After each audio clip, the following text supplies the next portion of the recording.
Akıllı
Padşahım, gıyda size öňden aşyk eken.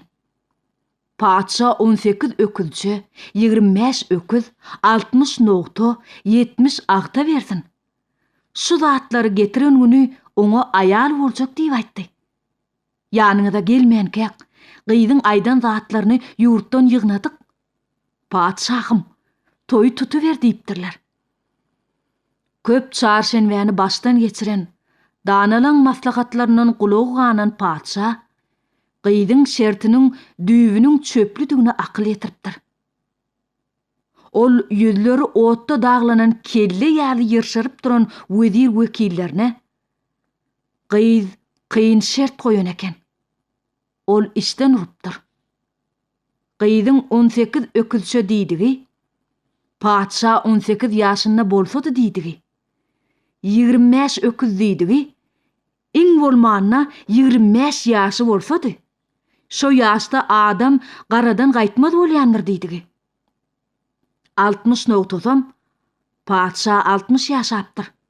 Ol nogtalanan garry öküz ýalyr diýdigi.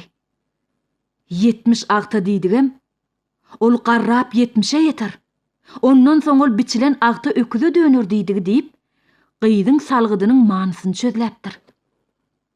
Ýyrşyryp duran wezir wekilliň ýüzleri bu sözleri eşitip, 3 ýylan ag esge dönüpdir.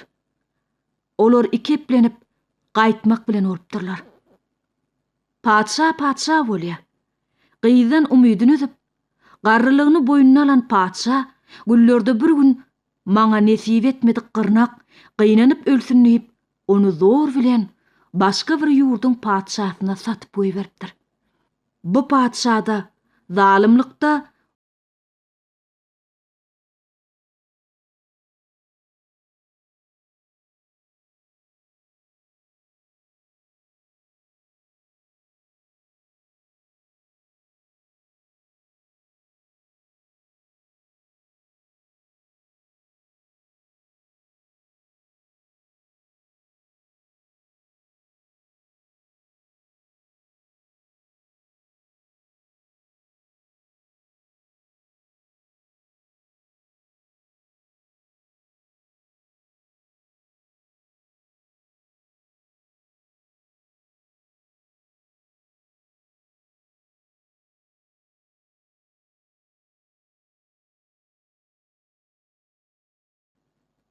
padşahyň ýoly şu ýerden düşde gerek diýip, çölüň bir ýerine çadyr urap, kenidleri bilen saat söhbetde boluberipdir. Awlap, mes bolup ýören padşahyň ýoly Sehetli gün çölüň üçünne gurulan çadırlaň üstünden düşüpdir. Görse 40 sany ak çadır. 40 sany ak çadyryň ortasyna gyzyl elwan giyinen keniz. 40 keniziň ortasyna gyzyl çoğ ýaly bolup oturan ýüzi perdeli owadan gyz. Padşa bu ahwala gözi düşenden sarsaň bolup akyl huşuny ýitirip duruberen. Bir wagt huşuny jemläp özüne gelen. Attan at gaýtarym ýerde düşüp, gyza edep bilen ikeplenip salam beren. Gyz oň salamyny alyp, kenizlere myhmanlary hezzetlemegi buýurupdyr. Suwçym salymda iriýimsiň seresi, çakyrdyr şirabyň ýitidi ortaga goýulypdyr. Eýilip içilip mes bolunypdyr. Padşa gaýdanna gyzlary öz çadyryna myhmançylyga çagyrypdyr. Çağırılan yere erinme, çağırılmadık yerde görünme diyen nakla eýeren gyz, aýdylan güni, çäş wagty kenizlerini alyp, padşaňka myhmançylyga baran. Myhmançylyk diýsen gowy geçipdir. Padşa tutan awlaryndan dürli dümen tagamlar taýarladyp, gyzlary hödüredipdir. Soňra keýpi kök bolan padşa bilen gyz küçde oýnapdyrlar. Padşa, kim küçde yeňilse, bir gije myhman bolmaly. Yeňlen, yeňeniň ygtyýaryna bolmaly diýip şert edipdir. Gyza da geregi şol eken. Ol razylyk berip, oýunda yeňlen bolupdyr da, paýhasly gyz. Hüşgär gyz padşaň göwker monjugyny beli üçin alyp, ykjam ýerde gidläpdir. Kenizlerem suwatyndan bolan baýtaly padşaň atyny höwre goýupdyrlar. Bu ýagdaý bir näçe gün gaýtalanypdyr. Maksadyna ýeten gyz bir gün köşke dolanypdyr. Padşa bolsa bu tilsimden habarsyz bir ýyllap çölle gezipdir. Bir ýyl geçipdir.